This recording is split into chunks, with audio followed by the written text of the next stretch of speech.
Welcome to Beyond Better, a podcast that explores a simple but profound idea. We all deserve to live lives we love, and that includes our work lives too. I'm your host, Stacey Ennis, an author, book coach, speaker, and long-time location-independent entrepreneur living in Portugal with my family of 4. Join me as I talk business, location independence, writing, publishing, and so much more, all focused on building a life that is beyond better. Welcome. I am really excited about our topic for this week. We've never specifically talked about introversion or really that much about sales on this podcast, a little bit. So this week's guest is going to be really special because we get to delve into an area that I haven't really explored in detail before. So let me introduce you to this week's guest. Melita Campbell, better known as the Value Whisperer, is an award-winning business coach, TEDx speaker, and best-selling author who helps introverted experts grow marketing and sales strategies designed for their strengths. Over 3 decades in marketing and communications, she discovered an uncommon truth: that success isn't about shouting louder, but resonating deeper. Featured in Forbes, Fast Company, and Thrive Global, Melita hosts The Art of Value Whispering and founded the Value Whispering Circle. Her new book, The Art of Value Whispering, arrives this fall. Melita, welcome. Thanks, Stacey. It's brilliant to be here with you today. And I'm really excited to dive into this conversation. We were just talking off screen that we have so many angles to bring it back in. So yeah, I'm looking forward to this discussion. I am too. And when I learned about you, a lot of what I read and watched from you, listened to, really resonated because as a female in business, a lot of the education that's out there around marketing and sales is very bro-y. It's like being very aggressive, being very loud, and that's never resonated with me. So I really like the way that you frame your work. So let's start actually with your founding story, how you got to this being known as the Value Whisperer. Can you share a little bit about the story behind that phrase and what it means? Yeah, I'll try and give you the short version as I'm quite old now. um, I've always worked and studied marketing and sales since I was 16. And through my whole career, I've always done marketing a little bit differently and communication differently. And I really saw it as a way to add value and create connection and build relationships.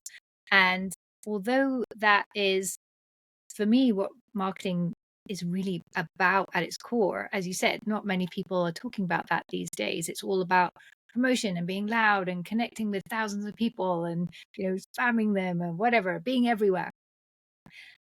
But that's not really practical for us as business owners. And although I'm more introverted and a lot of my clients are introverted as well, I think a big struggle a struggle that I saw for many business owners is that even if you do have a marketing and sales background, even if you're the most outgoing person, talking about yourself and your value and saying, hey, I'm brilliant, still feels a bit weird.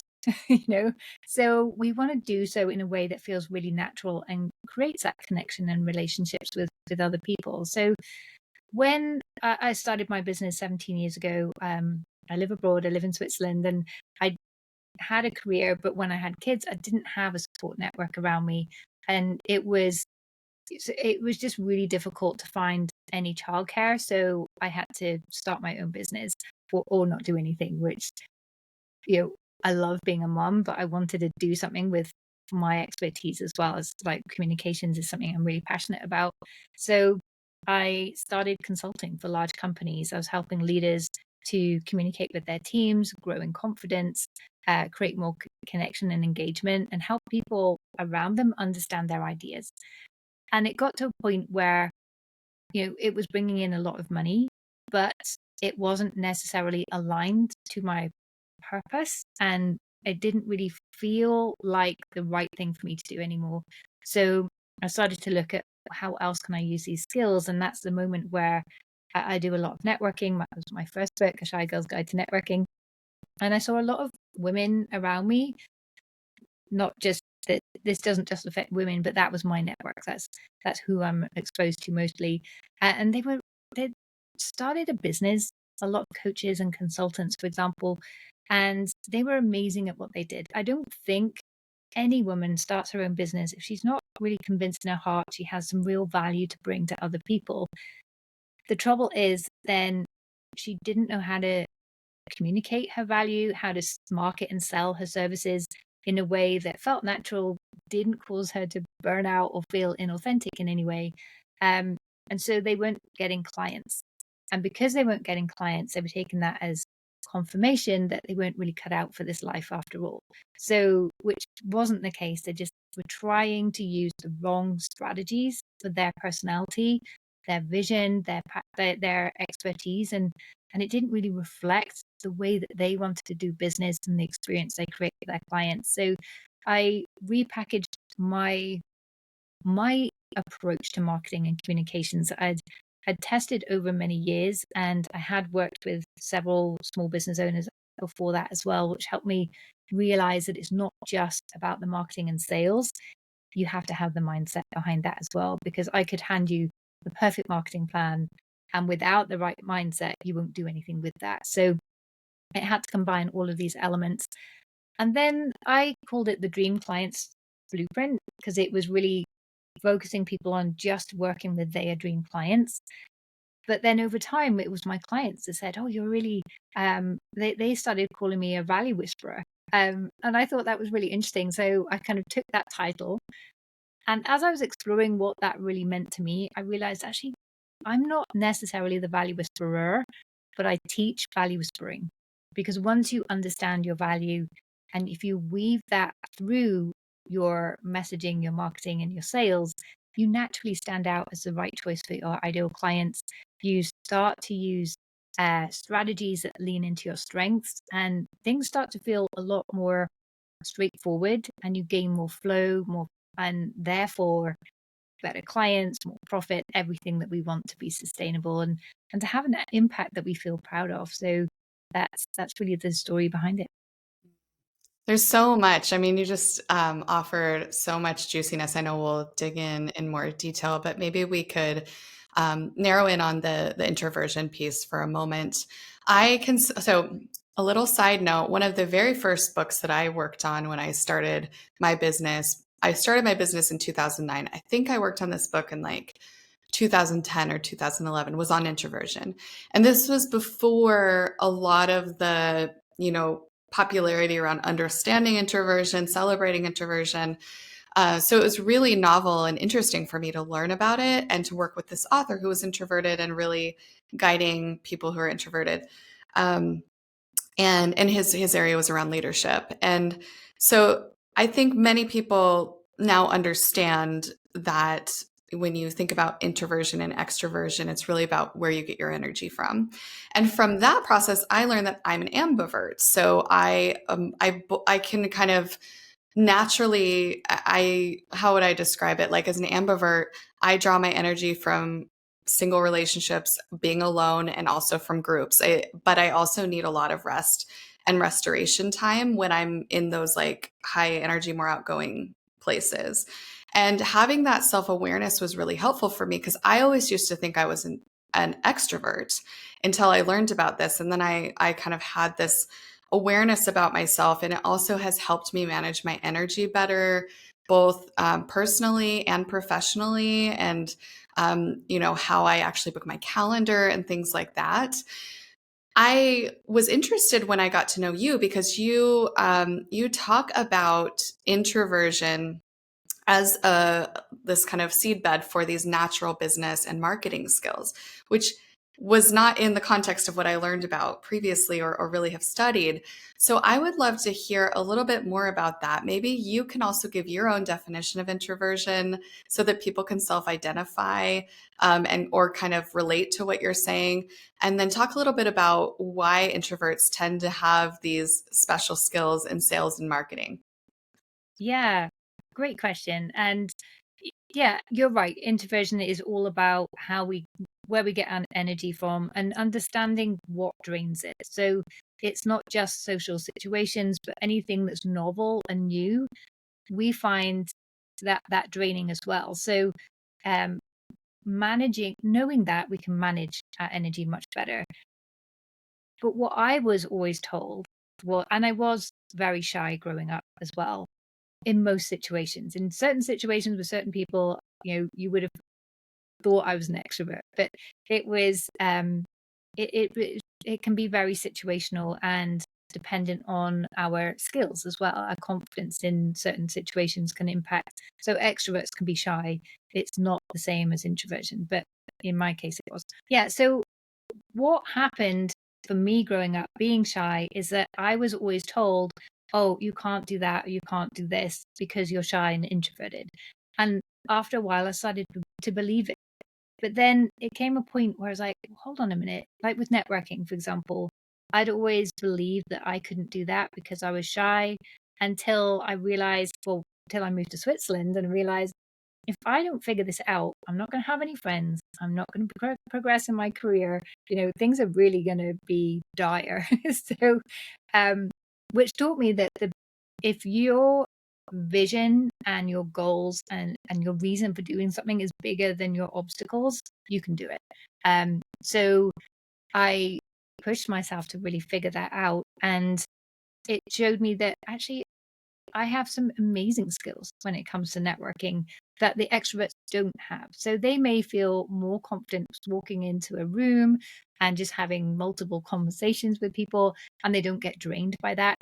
Because part of the problem when we get our energy drained, so we may go to in social situations and then feel our energy drained down, and then we remember what that felt like and how we didn't perform, and then that gives us we kind of take that negative experience and overlay that for the next time. So I became aware of that. So I was trying to really create positive networking experiences that I could use to build that confidence and that comfort with being in a room. But then, for a long time, I was trying to network like an extrovert.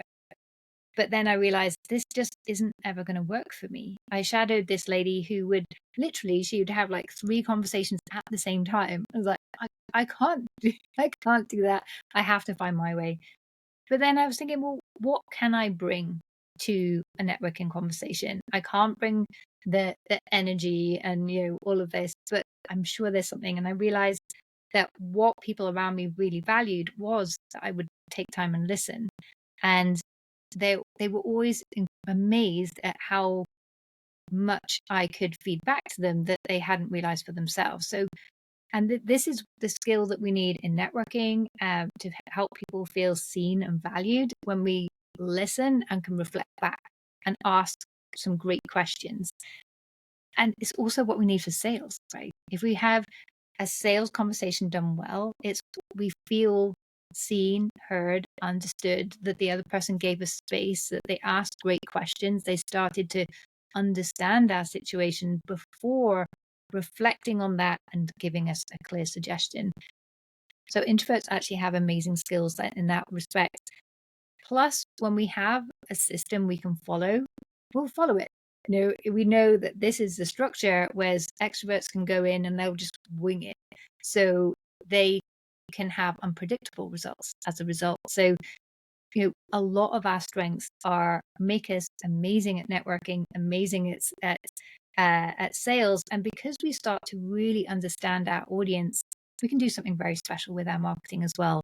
It doesn't need to be the same way as everyone else is doing it, but to reflect the relationship we are building with our clients.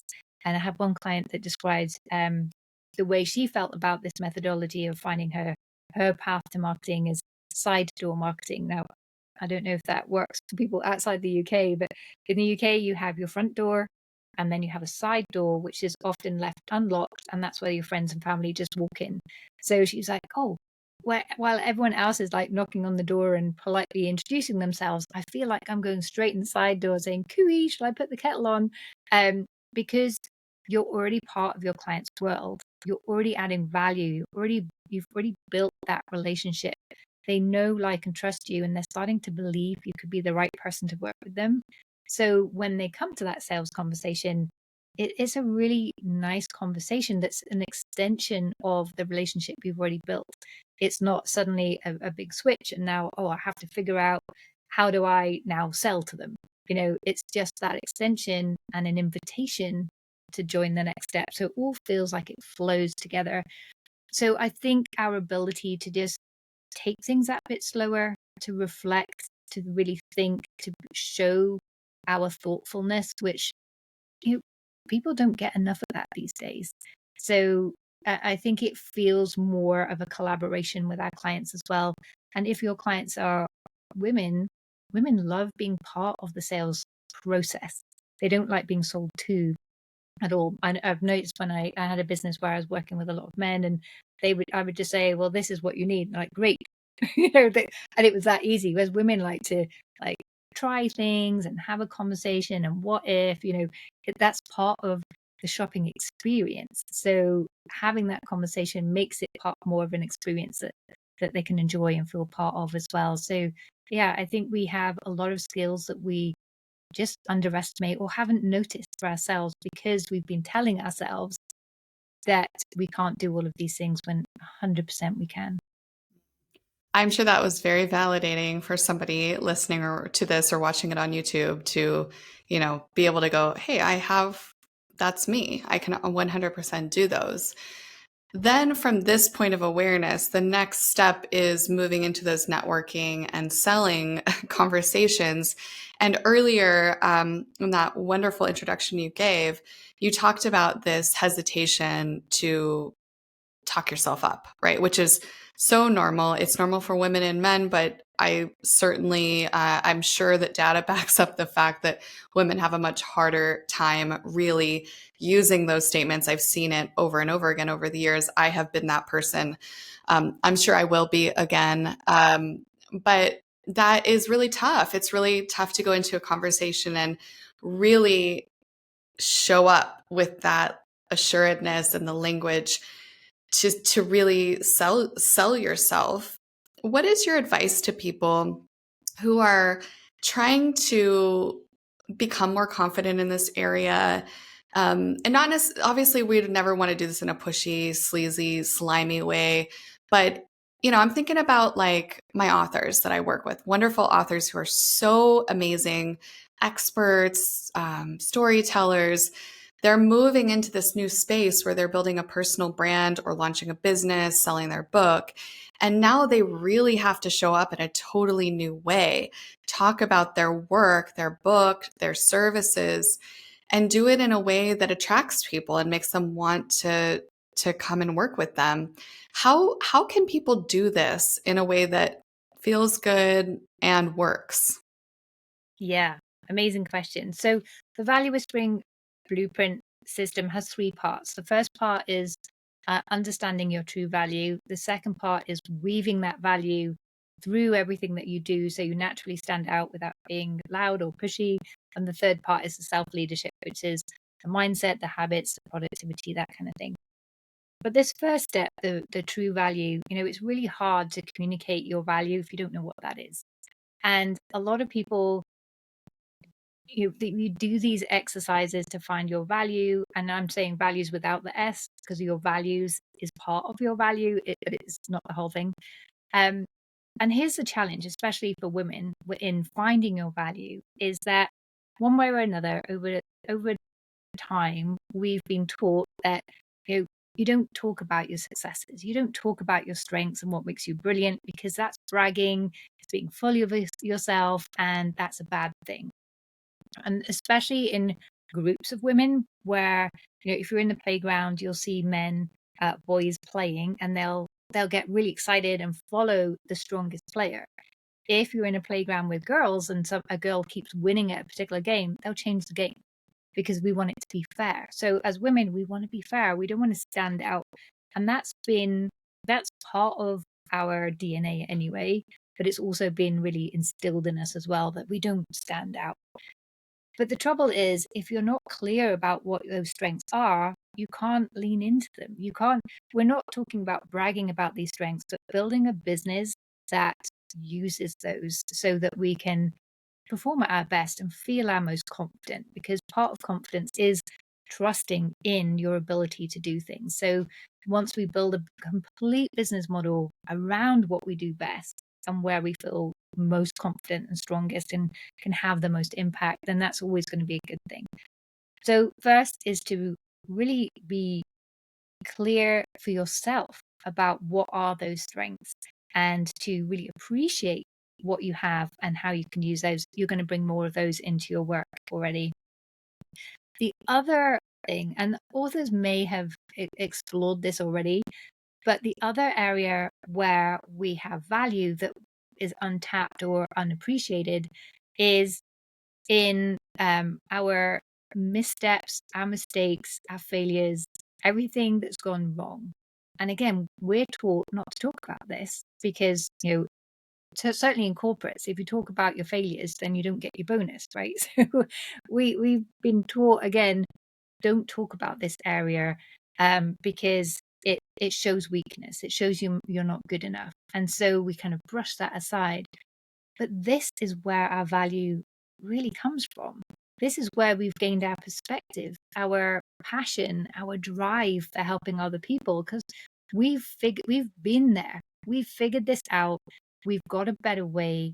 And if we don't really embrace this unique perspective we've been gifted, then we just blend in. So if you're not acknowledging your strengths and you're not really leaning into the lessons you've learned, you end up in the middle, which is bland and the same as everyone else. You just can't do anything exceptional in that space. So you really need to embrace all of this. And that's where your true value comes from. Understanding your strengths, the lessons you've learned from your weaknesses, everything that you want to really help people with, layered on top of your skills, your experience, your values, all of these kind of things, everything that makes you you. So it takes a bit of time to think through this. But once you really start to get that appreciation, then you want to see, well, can I use that to have the most impact for my dream clients? So we want to give that value some focus. So in knowing your dream clients or your dream readers, your audience, we can start to find out everything that they're going through and how can we have the biggest impact for them, what makes them ideal for us and what makes us perfect for them. And then finding that overlap is what I call your value sweet spot. And this is where, if you focus all of your actions, your plans, your processes, everything from this value sweet spot, you're naturally differentiated. You'll naturally stand out. And knowing this before you start writing a book is really powerful, because then that book is going to be just driven from your perspective that no one else has. So it really helps you to stand out. But it's the same thing you'll need for your messaging, your marketing, your sales process, and just honing in on that space. But that's also the key to managing your energy, because you're just doing things that fall within your strengths, that fall within your experience, that have an impact for your clients. And once clients start to pay you for this expertise, then you start to build more confidence that you're in the right space, doing the right thing, and having that impact. And I think it's this idea of having a contribution, particularly for women, is a key indicator of our personal success as well. So knowing that if you know this value sweet spot, do everything from that space, you're going to make a unique and powerful contribution, then that's really the foundation of everything. So that's really the start point, is to find that sweet spot. I like that you start with really understanding your value. I think that's huge, and really truly anchoring in that and really believing it. Although certainly you continually hit up against phases where you have to kind of rework that and remind yourself and re-anchor to it. I would love to hear an example. I like to try to get I like to talk high level, but I also like to get really practical on this podcast so that people can have some things that maybe they could go try or implement. Would you be able to give an example of somebody who was able to implement this process into their business and what the results were for them? So I'll give the example of Sarah, because she struggled with her sales conversations, and I think her experience is very typical So what she was doing was having these conversations with her clients, and she dreaded them. The reason she was dreading them was because she'd have brilliant conversations with brilliant people who she knew she could help. But at the end, the person either was driving down the price, really demanding big discounts, or they would take the tiniest package possible, or they would say no. No one was really saying yes to the bigger packages where she could really make a difference for them. And part of the reason was, and this is something that I see as a challenge for many experts, which I know your audience is full of, particularly, coaches who have taken so many different certifications or you get to a point in life when, particularly if you started a business, you have so much that you can give people. And she was telling people about everything that she could do to help them. And then they were just so overwhelmed. They were like confused, and a confused mind doesn't buy into anything. So that's why they were driving down the price, because for them moving forward, it was quite a risk because they didn't really get it. They were like, okay, well, she's really enthusiastic, so there must be something she can do to help, but I'm not quite seeing that value yet. So to make it safe for me to take that next step, I'll just do this tiny bit, or I'll ask for a big discount. So, if it doesn't work out, I can live with it. This is what's going on in the prospect's mind.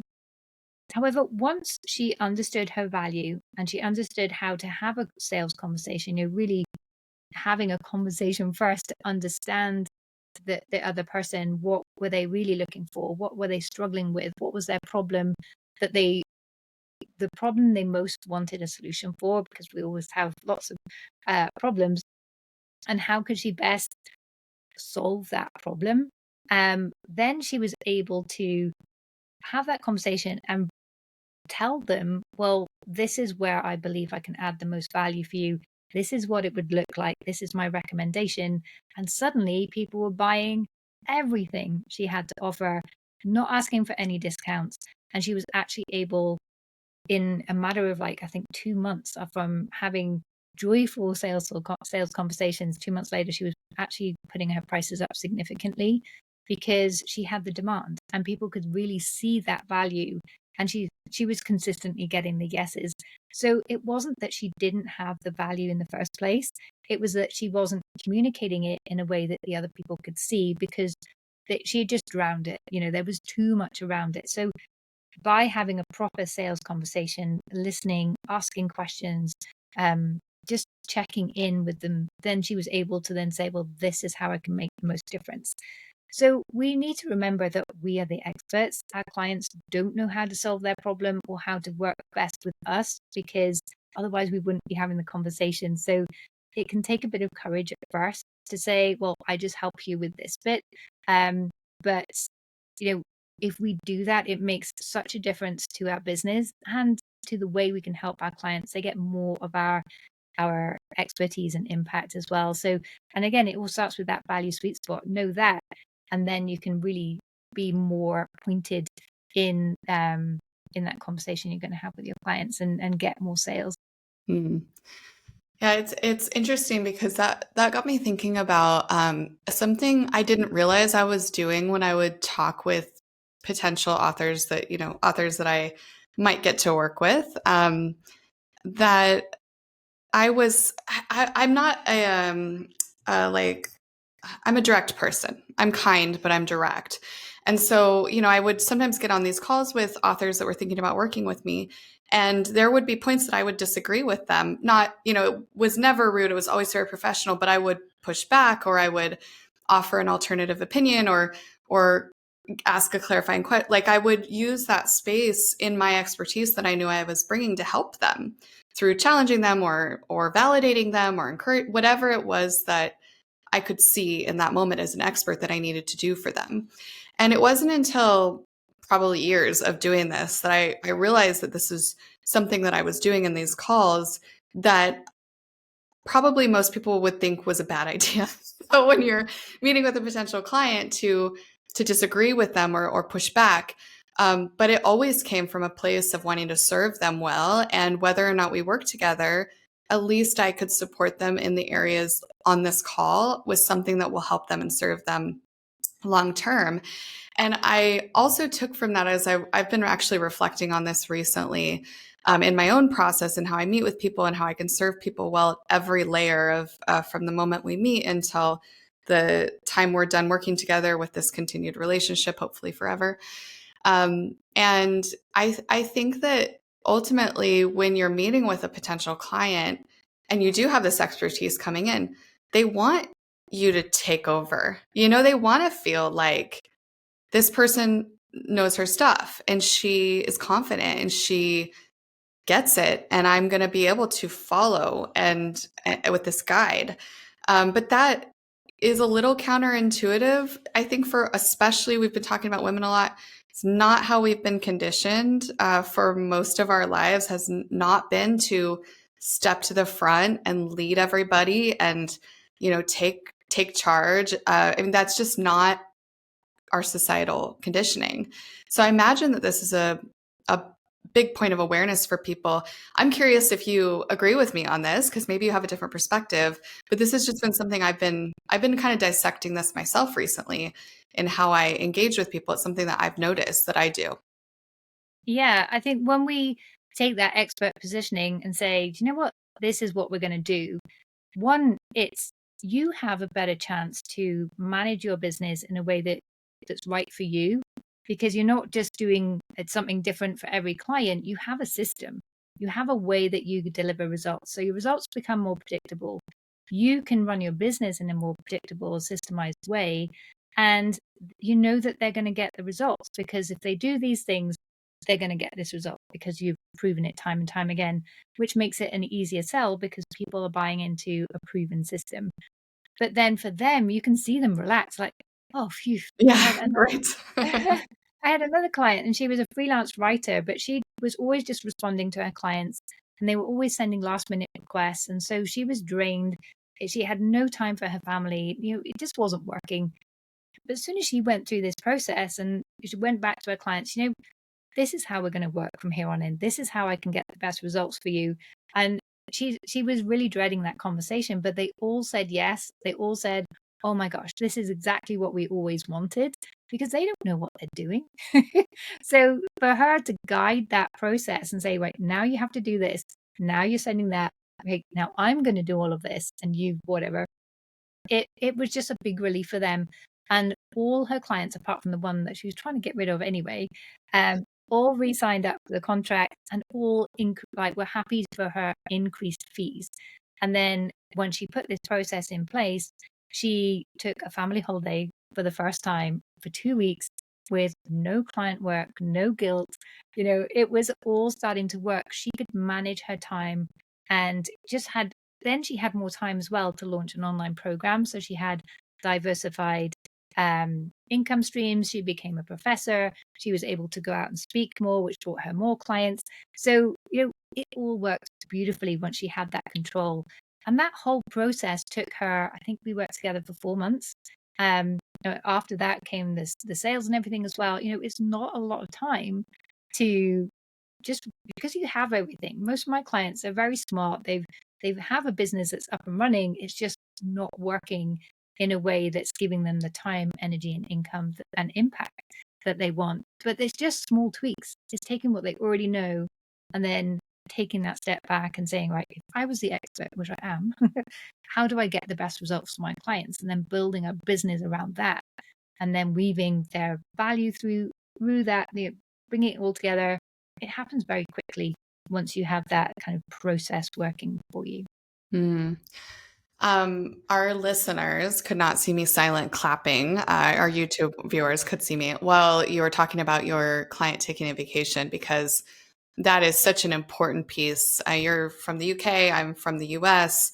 I think maybe we're a little bit more intense than y'all in the hustle culture, but we both share this kind of societal valuing of depletion and not of restoration. And so to be able to free up that time, not just to take time away, I'm recording this with you after just taking several weeks off with my own family.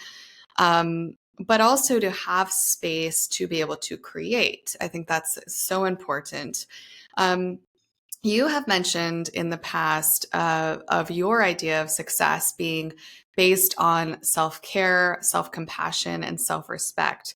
I'd love for you to talk a little bit about this because we're talking about sales, marketing, and business, which often we think about as being like drive that sale, keep working, get your butt in the chair, do the work. But the way that you describe it with your clients, and I know your perspective on success has a very different angle to it. So can you talk a little bit about that? Yeah, I so love this question because I don't know about you, but I've definitely fallen into that trap of trying to do everything and feeling like I should do everything. I can do it, therefore I should. And multitasking, we're always taught women can multitask, and we can in certain ways, but we have to be mindful of our energy. There's only so much we can bring to our business, and our business is only healthy and successful if we're healthy and successful. So it's so important to put boundaries around our time and what we want. And the longer I do this, the more business owners I work with and speak with as well, the more I realize that the true route to success comes from self-love, self-compassion, self-respect, because it's only when we have these things that we put those boundaries in place, that we say, no, I'm not going to work after 6 o'clock, and say no to the things that don't take us towards our goals but are just a distraction. And there is just so many distractions for us, particularly as women and as moms, and as people living abroad who have to figure out so many different things on top of it. There's always so many demands, but if we can really center in on, well, this is my sweet spot, this is where I can add the most value, feel the most confident, do something that's really special and magical for me and my clients, then it becomes easier to say no to the things that fall outside of that, knowing that it's going to prevent us from working. Because if we say yes to things that fall outside of that value sweet spot, that don't take us towards our goals, then we're saying no to ourselves and our priorities. So it's really key to do that. And one thing that I've done, because in my first business, I was just giving everything to my clients, everything to my family, and leaving nothing for myself. So, which was partly why I realized I'm working with the wrong clients here. Was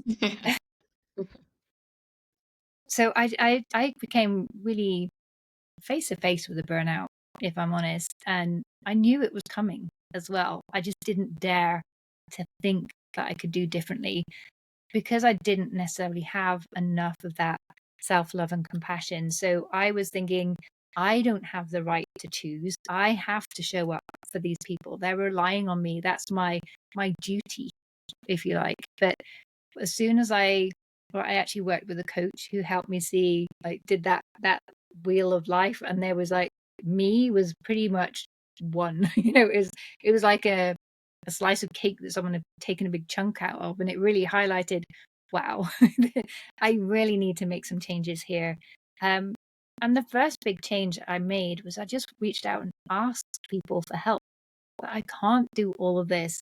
Do you think you could do this? And the first person I asked was my husband. He's like, I need to do some exercise or have some time for myself. Do you think you could come home like at 5 o'clock at least once a week? Which wasn't unreasonable. That was his working hours anyway. And he was like, yeah, of course. I was like, oh, why didn't I just ask before? And then I started asking bits and pieces from people, and everyone always said yes.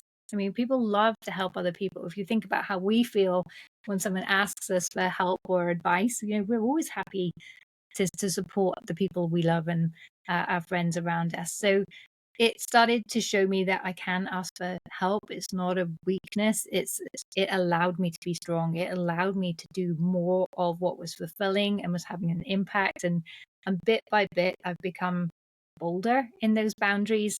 And it's amazing. It is really great. And there are times when I allow them to dip because there is something like was writing my book, for example. There are moments where I just have to put in a bit more time and effort, maybe at the weekend or in the evening to get a particular part done. But I know it's not ongoing. It's intentional. This is something that I really, really want. So I'm going to allow myself to do this. And I've put on my to-do list now. So I've got a very different to-do list I had before, because our to-do list tends to be like really long, and it's just this constant reminder of everything we haven't done yet.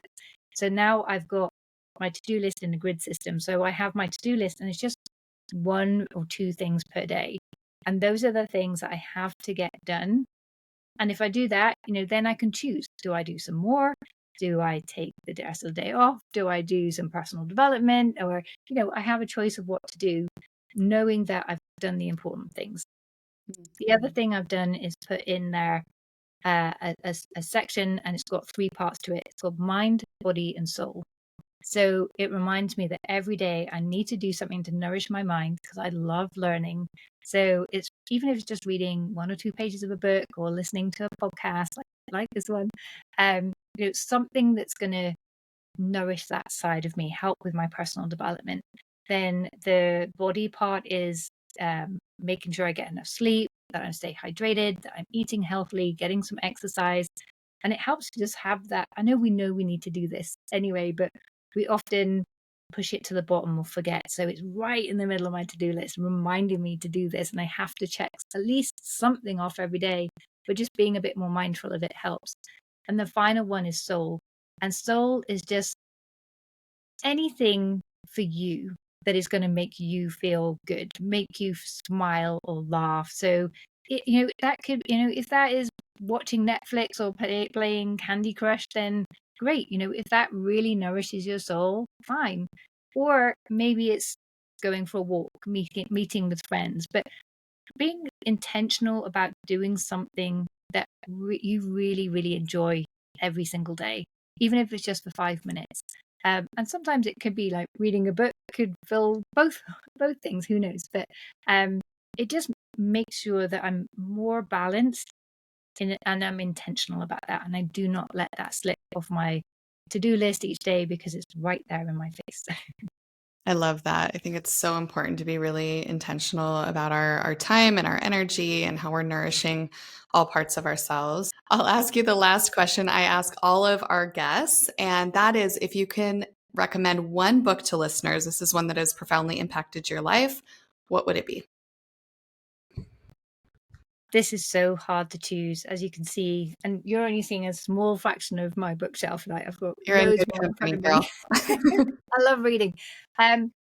Well, of course, I have to say my first book, A Shy Girl's Guide to Networking, because it really was the journey that I went on, and it helped me write something, come up with a structure and deliver it and put myself out there. It gave me so much more than just like writing a book to make sales. It was really transformational for me. And it has been for the people that read it. So I have to slip that one in there. But if I was to make a recommendation outside of that, I think I recently interviewed him on my podcast, and I was delighted. Was a book by Bob Berg called The Go Giver. Mhm. And it's all about, it really dovetails in with this idea of value string, because it's all about how do we give value first to build relationships, to as a foundation of everything we do. But it's not about being a doormat at all. It's really having boundaries around that, but looking at, well, how can we give more? How can we collaborate in a more open way? It's written as a fable. It's a small read, but it's such a joy to read, and it's one of those books that I've read on a regular basis as well. So there were so many I could recommend, but I'll go with that one.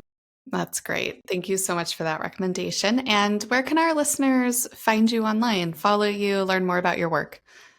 So if you go to melitacampbell.com, you will find everything. And there's a little playbook in there where you can start the process of value restoring if that's something that's resonated with you. And on social media, I hang out mostly on LinkedIn. And there, I've been on there so long, I'm just at Melita. Wow. That's pretty good that you snagged that so early. Melita, thank you so much for this conversation and sharing your wisdom with us. I really, really appreciate it. Well, thanks so much, Stacey. I've really enjoyed this, and I love your show, so it's a great honor to be here as well. Thank you so much. And thank you to you, our listener and viewers, for being here with us, for listening. I truly hope this was transformative, impactful in some way, and that there's something you can go implement right away. And thank you, as always, to Rita Dominguez for her production of this podcast.